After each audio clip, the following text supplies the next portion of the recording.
এক বনে বাস করত এক কালো গাধা। তার গায়ের রং কালো হওয়াতে কেউ তাকে পছন্দ করত না। মনের দিক দিয়েও যে সে খুব ভালো ছিল তাও নয়। প্রতিদিনের মতো সে হাঁটছিল বনের মধ্য দিয়ে।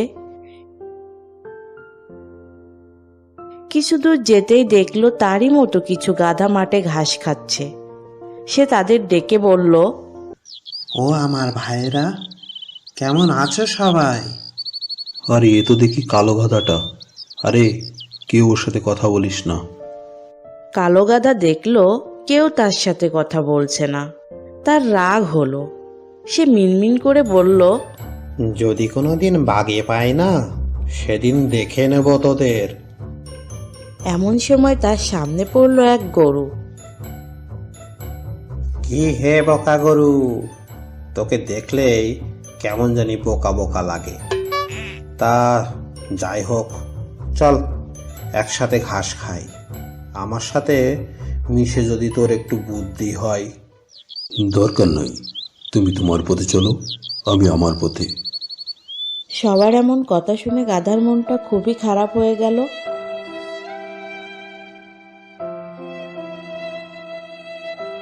সে একটি গাছের নিচে এসে শুয়ে শুয়ে কাঁদতে লাগলো। তার কান্না দেখে সেখানে হাজির হলো এক পরী। সে কালো গাধাকে জিজ্ঞাসা করলো, কি হয়েছে কালো গাধা? কে তুমি, আর কেন এসেছো আমার কাছে? তোমার কান্না দেখে আমি তোমার কাছে আসলাম। তা বলবে কি কি হয়েছে? হয়তো আমি তোমার কষ্ট দূর করতে পারি। তুমি আমার কষ্ট দূর করবে? তুমি কি জাদু জানো? জানি বই কি। আচ্ছা, তাহলে আমাকে এমন শক্তি দাও যেন আমি যেটা চাই সেটাই হয়। ও এই কথা, কিন্তু তুমি সামলাতে পারবে তো? ওটা নিয়ে তুমি ভেবো না, সেটা আমি দেখে নেব। তবে তাই হোক। পরী চলে গেল। কালো গাধা ভাবলো এতক্ষণ মনে হয় সে স্বপ্ন দেখেছে। যা হলো তা কি সত্য নাকি? দেখি তো একবার পরখ করে। কিন্তু কি করি, কি করা যায়, কি করা যায়? সে দেখলো আকাশ দিয়ে এক পাখি উড়ে যাচ্ছে। সে বলল, ওরে পাখি, তুই মরে পড়ে যা। সে যেই না এই কথা বলল, সাথে সাথে পাখিটা আকাশ থেকে মরে টপ করে পড়ে গেল। আর এটা দেখে কালো গাধা বেজায় অবাক হলো। সে বুঝতে পারলো সে না চাইতেই অনেক শক্তির অধিকারী হয়েছে। কি মজা, কি মজা! আমি এখন এই বনের সবগুলাকে দিব সাজা।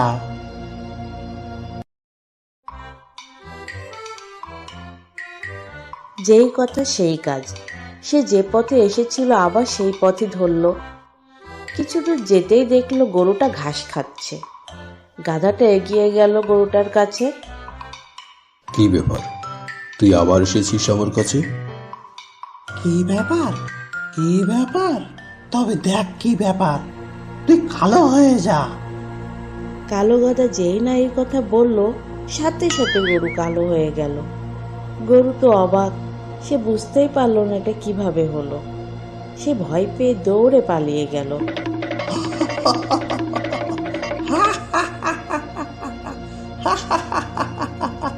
সে আবার হাঁটা শুরু করলো আর চলে আসলো সেই গাধাদের কাছে।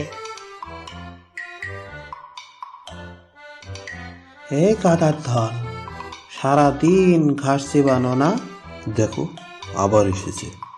হ্যাঁ, কি হয়েছে, কি চাই? আমি এই বনের রাজা হব, আমাকে সালাম কর। কি, তোর মাথা ঠিক আছে তো? এই বনের রাজা হবি তুই? বেটা তোর মাথা গরম হয়েছে। যা, কিছুক্ষণ নদীতে গিয়ে মাথা ডুবিয়ে বসে থাক। তবে মজা দেখ, ওর মাথায় একটা পাথর পড়ুক। কালো গাধা যেই না এ কথা বলল, অমনি গাধাটার মাথায় কোথা থেকে এক পাথর এসে পড়ল। বাকি গাধারা এটা দেখে অবাক হয়ে গেল। আর কালো গাধা হাসতে হাসতে ওখান থেকে চলে গেল। এদিকে গাধা বনের রাজা হতে চায় একথা সারা বন রটে গেল, আর সে কথা পৌঁছে গেল বনের রাজা সিংহের কাছে। মহারাজ, শুনেছেন নিশ্চয়? হ্যাঁ, শুনেছি। ওই গাধাটার কি মাথা খারাপ হয়েছে? মহারাজ, শুনেছি গাধাটা তার মুখ দিয়ে যে কথা বলে সেটাই নাকি হয়। তাই নাকি? তো ডাকতো ওই গাধাটাকে, মাথাটা মোটকে দি। হায়না চলে গেল গাধাটাকে ডাকতে। কিছুক্ষণ পরেই ফিরল কালো গাধাকে নিয়ে। কি হে কালো গাধা, তুই নাকি এই বনের রাজা হতে চাস? আমার শক্তি সম্পর্কে তোর কোনো ধারণা আছে? তার আগে আমার শক্তি দেখুন, আকাশে বজ্রপাত হোক। একথা বলতেই আকাশে বজ্রপাত হলো, আর এটা দেখে সিংহ খুবই ভয় পেয়ে গেল। সে ভাবল, ও বাবা, এটা কি দেখছি? না বাবা, রাজা হওয়ার থেকে জীবন বাঁচানো ভালো। বুঝতে পেরেছি। না না, আর কিছু করার দরকার নাই, আমি চলে যাচ্ছি। সিংহ ওখান থেকে চলে গেল, আর কালো গাধা রাজা হয়ে বসলো। এদিকে সিংহ বনে বনে ঘুরতে ঘুরতে দেখা হয়ে গেল শিয়ালের সাথে। এসব কি শুনছি মহারাজ? আর মহারাজ, ঠিকই শুনেছ, ওর কথাই সব কিছু হচ্ছে। খুবই ভয়ঙ্কর। আচ্ছা, ওর কথাই যদি সব হয় তবে ওর কথা দিয়ে ওকে শাস্তি দিব। আপনি অপেক্ষা করুন। শিয়াল চলল কালো গাধার কাছে। গাধার কাছে পৌঁছে বলল, মহারাজের জয় হোক। এই, তুই কে? আমি এই রাজ্যের মন্ত্রী। যেহেতু আপনি নতুন রাজা হয়েছেন, তাহলে তো আপনাকে একটা শপথ করতে হবে। তাই নাকি? তা কি শুনি? মহারাজ, আমাদের রাজ্যের নিয়ম অনুযায়ী শপথটি আমার সাথে আপনাকেও বলতে হবে। কালো গাধা ভাবল, আমি নতুন রাজা হয়েছি, মনে হয় এটাই নিয়ম। কিন্তু আমি যে নিয়মটা জানি না, এটা বুঝতে দেওয়া যাবে না। ঠিক আছে, বলো। আমি এই রাজ্যের রাজা কালো গাধা শপথ করে বলছি। কি হলো? নিন নিন, আমার সাথে সাথে আপনিও বলুন। ও আচ্ছা আচ্ছা, আমি এই রাজ্যের রাজা কালো গাধা শপথ করে বলছি, আমি আমার সকল শক্তি ত্যাগপূর্বক আগের গাধা হয়ে থাকব। আমি আমার সকল শক্তি ত্যাগপূর্বক আগের গাধা হয়ে থাকব। হ্যাঁ, একথা বলার সাথে সাথে তার শক্তি চলে গেল, আর সেখানে হাজির হলো সিংহ।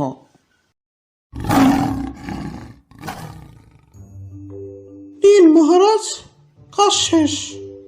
এটা কি হলো? সিংহ এখানে কেন? ওর মাথায় আকাশ ভেঙে পড়ুক। কিন্তু কিছুই হলো না। কালো গাধা আবারও বলল, ওর মাথায় পাহাড় ভেঙে পড়ুক। কিন্তু এবারও কিছু না হওয়াতে সে বলতেই থাকলো, পাথর পড়ুক, ডিম পড়ুক, মাছ পড়ুক, আমাকে ক্ষমা করুন। কালো গাধা বুঝতে পারলো সে যদি এখন এখান থেকে না পালায় তবে জীবনটাই যাবে। সে এক দৌড়ে পালালো ওখান থেকে। শুধু ওখান থেকেই নয়, ওই বন থেকেই অনেক দূরে। আর কখনোই তাকে দেখা যায়নি ওই বনে।